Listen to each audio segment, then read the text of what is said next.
some of my major keys for startup success. Obviously very unique to myself, my experiences, so take them with a grain of salt, and as you go through your journey in Toronto over the next couple of days, talk to other entrepreneurs, talk to other startup owners, partners, employees, and test some of these sort of platitudes, if you will, with their respective experiences, and whittle them down to your own set of marching orders if you are choosing to pursue entrepreneurship. So let me ask this fundamental question. What is a startup? We hear this word, we hear this term all the time.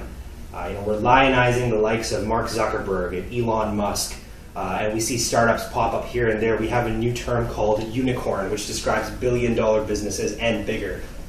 But I feel like in all of this conversation about startups, we've strayed far away from the meaning of what a startup is. So, open question for the attendees today. What is a startup?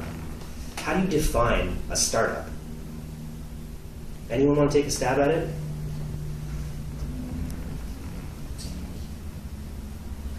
It's a new company, usually like a new idea, something that's not out there. A new company, a new idea, something that's not out there. Okay, yeah. Like a test run at like an idea for like a company's idea. That the first actual test at trying to make the company work. The first actual test of trying to make a company work. Very interesting. Anyone else back there? Turning an idea into a business. Turning an idea into a business. Okay, and let's get one more. Anyone else? Saw a hand kind of go up there in the back. Sorry, no. You're just kind of waving at me, okay? Yeah. So, my business partner Kareem and I have debated about what a startup is. Is Splash Effect a startup? And we've been in existence now for 3 years. We very much conduct ourselves like a startup. And some of the same dynamics and attributes that we had in our early years during our gestation, and certainly over our evolution, have continued all the way with us until year 3. And we joke that some of these things, some of these values and priorities will stay with us until year 10, until year 20. We can feel like a startup, we can have the same attitude that a startup has, but we have passed the stage of a startup. So I think some of the answers around a phase, an idea, something new, bless you, that very much defines what a startup is. It is that moment that you take an idea and you decide to execute it, and you reinvest the profits and the earnings back into the startup endeavor, bootstrapping. So a startup is really just the initial phase of a business. It's when you have that idea, when you give it that initial momentum, that push, you bring the resources together to get it off the ground. But once your startup becomes revenue positive, once you start to generate an income, once you start to generate profits, that's when you make the transition from just a startup into a full-fledged business. So Facebook is no longer a startup. Bless you. Snapchat is no longer a startup. Twitter is no longer a startup. They haven't been for years. But let's distance ourselves from just the sort of tech startup examples. If somebody opens a lemonade stand, that's also a startup. If somebody starts a convenience store, that's a startup. If somebody opens up a food truck, that's also a startup. The startup is very much a phase. So let me share some of the things that I've learned in my short time as an entrepreneur that pertain to startup success. And I want to start by giving you my story as Hamza, as the founder and leader of this team known as Splash Effect. So my story goes back to 1960 in India. I'm not that old, right? 1987. I came sometime afterwards. But my story began in the 1960s in India with my father. So my father, Mustafa, was born into dire poverty. How many of you in the room have seen Slumdog Millionaire? A couple of you. So you remember that iconic opening shot where kids are running around in the slum, kicking soccer balls, they jump in this pile of shit? Right? That was my dad. And it was very interesting to see how that experience as a child, and how he had to skip his adolescence and go right to adult to become the breadwinner for his family, to look after his family, hardened him as a person and gave him a very certain worldview. He saw the world as this thing that you have to succeed in. Your back is up against the wall. Economic success trumps everything. Without economic success, nothing else can be enabled. So for him, when he migrated over to New York with my sister, with my mother, his prime directive for me as young Hamza was, you have to fall into this career trinity. right? And if you come from, I see this especially in racialized families and first-generation students. It's the doctor, lawyer, engineer. You have to fall into one of those three things, and certainly that was the case for my dad. Hamza, doctor, lawyer, engineer, one of the three, right? I didn't want to become any of those three. I had no interest in the medicine side of the house. I had no interest in becoming a lawyer. I had no interest in becoming an engineer. And my math sucked. So I had no business doing any of those two with the exception of the lawyer. So I remember I wanted to pursue the arts. I was very artistic. I love to draw, I love to read, I love to write, I love to sketch, make movies. I remember Lego came out with this movie maker set where it had like a little camera in there and you could film like motion pictures, Jurassic Park and E.T. and stuff. And I was just such a nerd for that thing, for that side of my life. I remember I picked up the family camcorder around the age of 8 and I started directing like these horror movies. And when I got older, me and my friends, we would make music video remakes to like the Backstreet Boys and G-Unit at the time. I hope I'm not dating myself with those references, but that was clearly what I wanted to do.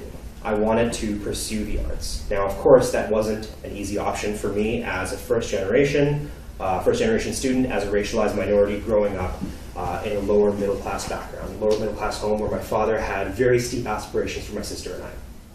So I remember it like it was just yesterday. I finished high school and it was time to make the decision. Because, of course, everyone knows what they want to do with the rest of their lives between the ages of 13 and 17, right? So there was a college at the time, the Ontario College of Art and Design, and I wanted to go there. I wanted to become an animator. I wanted to become an illustrator. And I went to my dad and I was like, hey, Pops, it's time. I got to think about what I'm going to do with the rest of my life. Here's a brochure. Kind of want to, do this sketching, drawing thing. I'll be really good at it. And he looked at me. He was like, really? And he chuckled. You can't be serious, right? I was like, no, I'm pretty serious about this. He's like, you're going to make $30,000 to $50,000 a year. You can't succeed with just that kind of income. I was like, what's the magic number? He's like, it has to be minimum. Sorry, I keep on switching between no accent and accent. I'll be consistent. It has to be minimum 70 to 120K. And I was like, what? 70 to 120K? Where's this number coming from? This is what is the minimum required for success in this country. And I was like, shit. The best money I can make as an animator is 55K. He's right. But at the same time, I couldn't see myself pursuing that direction in my life. But at the time, I didn't have the backbone, I didn't have the language to articulate, the conviction to articulate what I wanted to do. And so I started to rebel in the best degree. He wanted me to, again, become doctor, lawyer, engineer. But I didn't want to, and so I delayed and I deferred. And how did I rebel?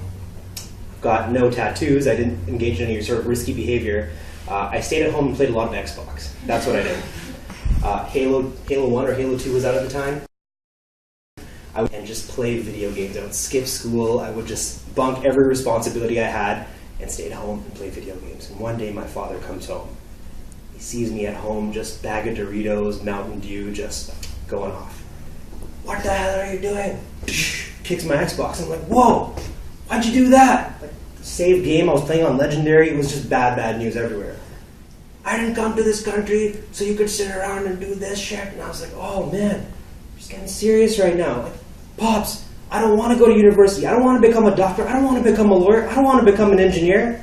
Why won't you let me do my own thing? He's like, no, this is unacceptable. Screaming in my face, I'm screaming back at him. It's going back and forth. And he's like, you're never going to amount to anything. It was so dramatic. And I was like, in the heat of the moment, I was like, you know what, Pops? I'm going to show you. I'm going to join the army. And he's like, oh, you think you're a tough guy? You're going to join the army? Go do it. And I'm like, you know what? Done. And I swear to God, the next day I signed up for the reserves. And I was shipped out a week later. I went and I gave up my summer. I gave up my weekends. I gave up my Thursday nights. I gave up every statutory holiday, winter, summer, spring, to the Canadian Armed Forces. And I worked as a infantry soldier for, I'd say, about 5 years of my life. And wow. Within the first semester of basic military qualification, the one lesson that I learned, they drill it into your head, is no one is responsible for you other than you. Not your friends, not your family, not the government. You are responsible for you. And I think I needed to hear that. I needed to have it rehearsed in the way that only the military can teach it to you. by simulating some very real experiences. And we get to experience that now as student affairs professionals, especially housing professionals. We have this sort of routine, this sense of teamwork, accountability, that reminds you that if you're not looking after yourself, you can't look after your team, you can't look after your enterprise, you can't look after anything else. So I went back home after a summer of doing BMQ, and I said to my dad, I'm sorry about that. I was a little bit of a shit disturber there. I will take ownership of my. Fast forward a little bit. With this newfound sense of ownership, I found myself self-aware that I was dragging my feet through my undergrad. I was now 2.5 years into my undergrad. So as the time this was happening, I was pursuing a degree in business and political science, and I didn't want it. It just wasn't for me. And I would be the first person to leave class. I would be the last person to arrive to class. I would always sit at the back with my hoodie on, my hat on, my laptop, doing side projects. I just couldn't care about what was happening. Highly, highly disengaged student. And this is when things changed for me. I was walking down the hallway, and I stopped for a fraction of a second longer than I would have because I saw a really well-designed poster. Somebody at the Department of Student Affairs in their leadership program had designed a really compelling poster. And I stopped, and I stared. And that poster spoke to me. It talked about owning your happiness. It talked about owning your leadership journey. And it resonated with my time in the military. And I said, wow, maybe I should check this out. Here we have Hamza, who just couldn't be bothered to do anything. He just makes a beeline straight home after school, decided to stay for a little while longer, and attend this leadership workshop. And that is when I received the phrase that helped me to reorganize and reframe my experiences. I learned that from the facilitator at the front of the room, my now friend and mentor, Drew Dudley. He said that people don't go to college or university simply to get a job. Right? That's just a very one-dimensional approach to your education. You go there to grow up, to become the person that you want to be, to make mistakes, to develop holistically, personally, professionally, and academically. And my jaw hit the floor. I said, wow, where was that phrase 4 years ago? I needed to hear this. And I went back to my father excited, and I said, you know what, Pops? I learned something. Right? I'm either going to become a mediocre lawyer at best if I stick at this particular route, or I could try this marketing thing. Right? The thing that I've loved doing on the side for many, many years.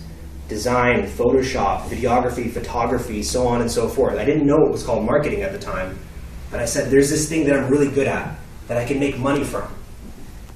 And I decided to do that. And we didn't talk for 6 months after that. My father was just like, okay, I'm too old for this shit. You do your own thing. And that's when the beginnings of Splash Effect started. I ended up working at Sony Music, the record label, as an intern. And I won an internship by attending this course that allowed for a bridge program. So anybody who didn't have a business background, they could go to this course at the Rotman School of Management, have a compressed MBA, and at the end of it, there's a competition, a marketing competition for an internship at Sony Music, and I won it.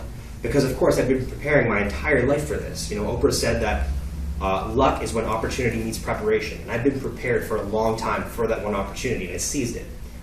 And I started working at Sony Music for 4 months, but it was a very interesting 4 months. This was right at the precipice of 2008 and 2009. And if anyone has studied that period of time for the music industry, that was when iTunes was just completely decimating the CD album model. And so I watched Sony Music go from a 200-person company overnight, right, literally over the span of a couple of months, whittle down to half that size. I would walk into work and somebody new would be fired every single day. And I was the last person in that wing of the entire office. I watched an entire company react or not react at all to digital disruption. So I was perfectly positioned. I was young, I was very familiar with all these tools and technologies, and I was watching a large company fail to respond to sort of this, what am I calling it, this revolution, if you will. And that equipped me to go back to the University of Toronto, Scarborough, and excel. I hit the ground running as a graphic designer. I was able to bring a lot to the table. And I went from there and I worked at a tech startup immediately after. Now what I found at this tech startup though was that I wasn't satisfied. The money was good, the options were good, I had equity in the company, I was having fun until I wasn't. And I wasn't having fun because I realized that I wasn't emotionally connected to the work in the way that I was when I worked at the University of Toronto. So I switched gears and I went back to the university setting. I went back to student affairs, a time in my life where I was able to match up two variables. The first one is industry, and the second one is vocation. So I knew what vocation I wanted. I wanted to work in marketing, but my industry was off. It wasn't tech for me, it wasn't music, it was education where my heart was. And so I worked at the University of Ryerson, or Ryerson University, sorry. I worked at Ryerson University, and I was there, and that's when I met my business partner. So if you work in education, you know it doesn't pay the best, right? And Erin's smiling, she understands. Like we do it for the love, for the passion, for the people, but I wish the pay was also proportionate. So I would balance my time working in student life with freelance work. Now, I'm getting right to the story of Splash Effect, I promise. This has been a long preamble, but it's getting there. And as a poetic end, I promise. So I was struggling with my freelance work because I was really good at executing. I was really good at those technical things I described. Photoshop, Illustrator, photography, videography, so on and so forth. But where I absolutely sucked was business development, was managing client expectations, was procuring new business and making that business profitable. And that's when I met my business partner, Kareem, my predecessor. And he had the opposite problem. He was an expert people person. He was able to win business, to sustain business, to organize it, but he completely sucked at execution. And we found ourselves pitching for the same client at Ryerson, and we said, you know what, let's try something here. Why don't we pool our resources and see what happens? So it started with Kareem and I bringing our respective freelance careers together to win a client. And we won this client. And then we said, now what? So picture this, two professionals, a new client, so business is coming in the door. We're receiving more money than we're putting into it, so we have the fundamentals of a startup. What do? So we named it. We came up with the name Splash Effect, we came up with some hasty branding, and we were off to the races. And since then, we have continued to build and build and build. And it wasn't until very recently where I had an aha moment where I said, wow, why Splash Effect? Why this company? Why these people? Why this industry? So Splash Effect is a digital marketing agency which works particularly with the higher education industry. We work with colleges, universities. We work not just with higher education, but education in general. And so on and so forth, that all work with you, students. Is that value matters over everything.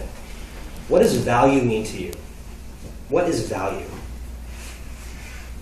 Anyone want to take any stabs at that? Is value money?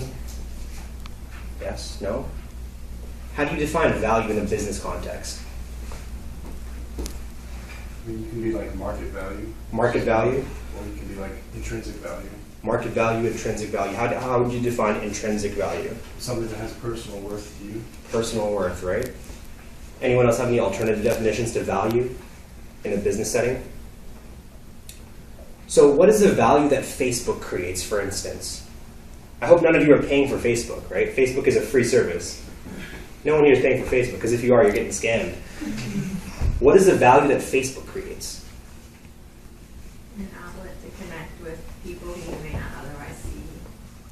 Right? So there's user value. There's value for you as a user. There's daily value in terms of your happiness, your satisfaction. But what is the value on the flip side for Facebook? What is Facebook getting from you? Data, perhaps?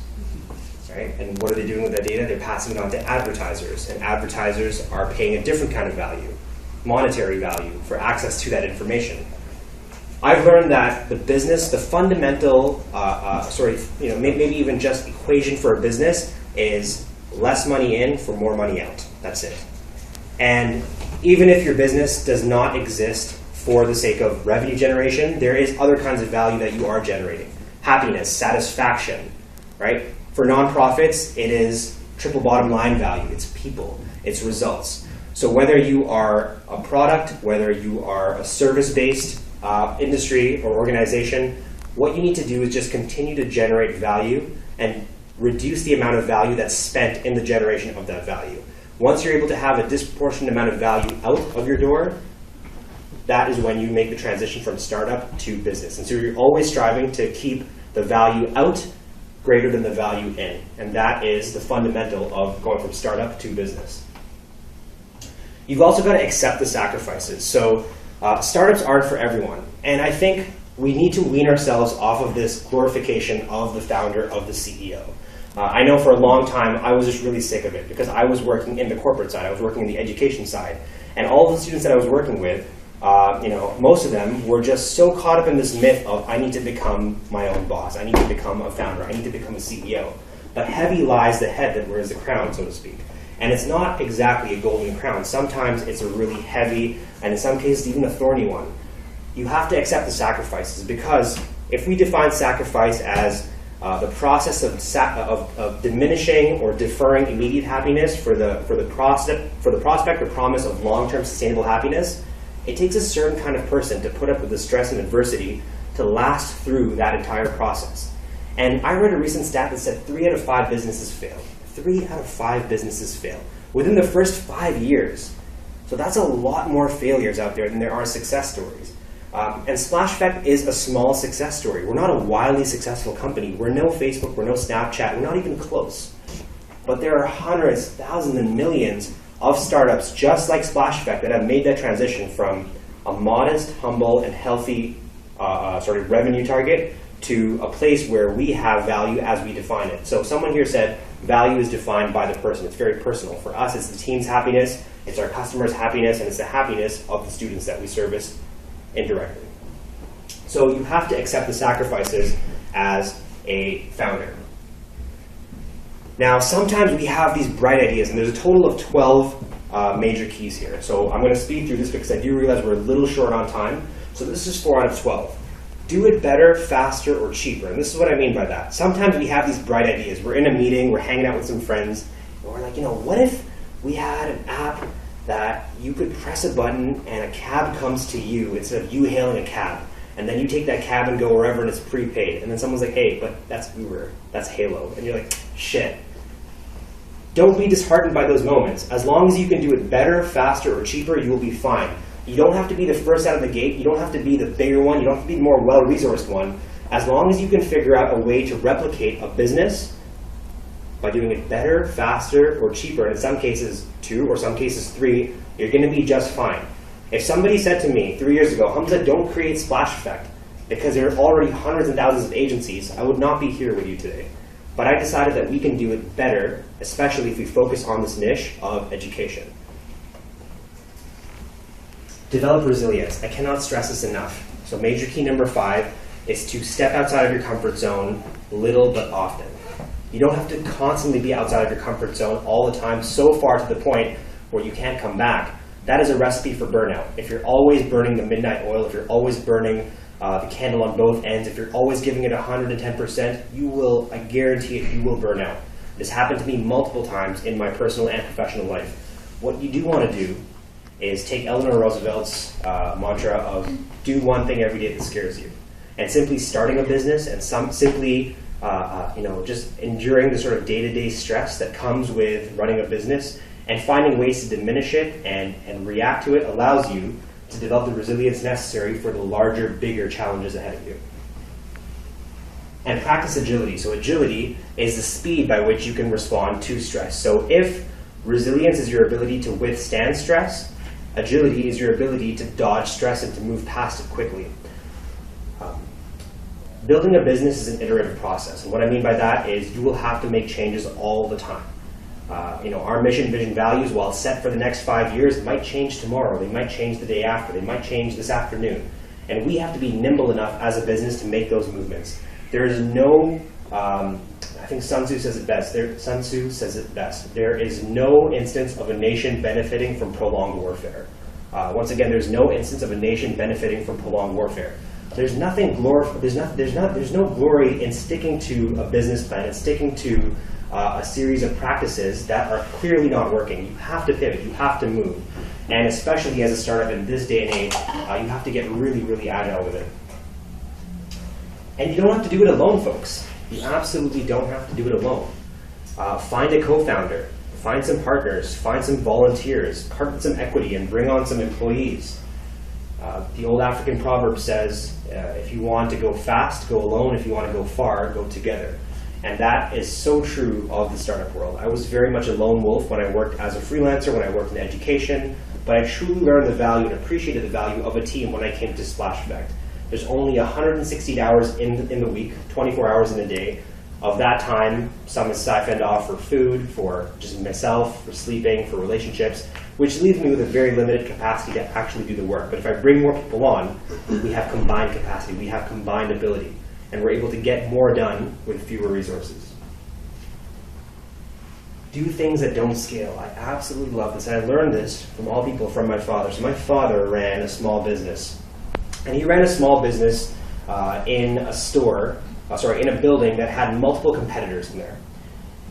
And I sometimes wondered, because he had the exact same setup, the exact same product, but his sales were relatively consistent. He did not lose any business in the face of all of his competition. I asked him one day why, and he said, because the customers like me. I make an effort to remember their names, their birthdays, the names of their children, the programs they're in. I develop this relationship with all of my clients. And you find that a lot of startups are so obsessed with growing for the sake of growing and expanding really quickly and scaling out.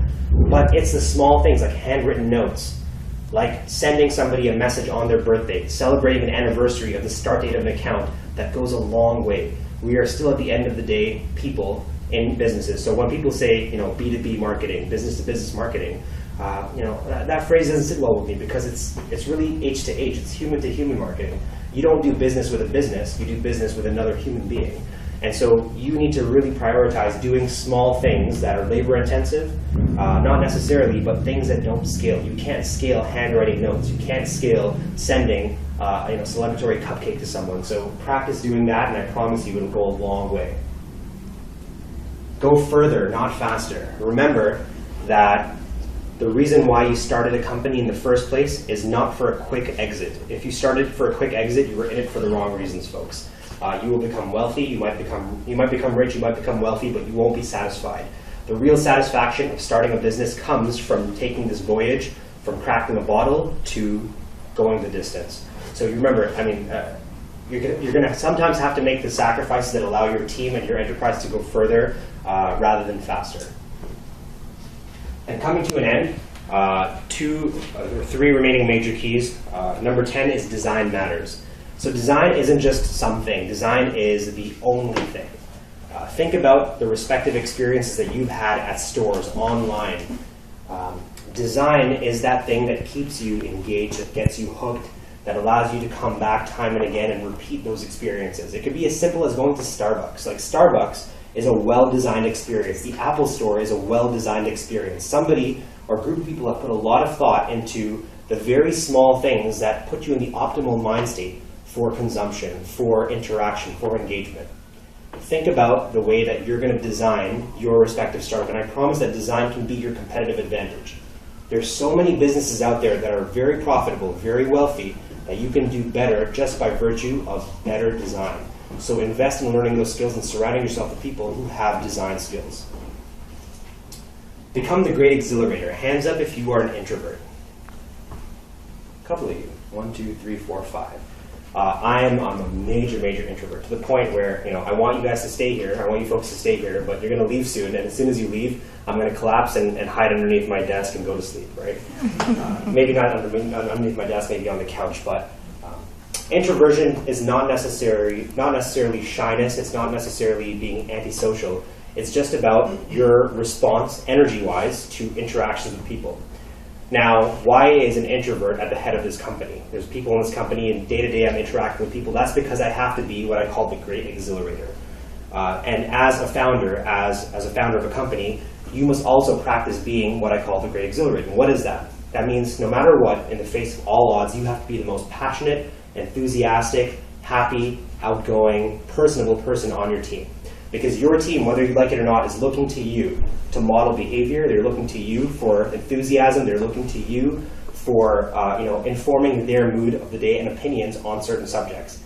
And I can't be lethargic. I can't be tired. I can't be closed off, because if I do that, it will reverberate across the entire team.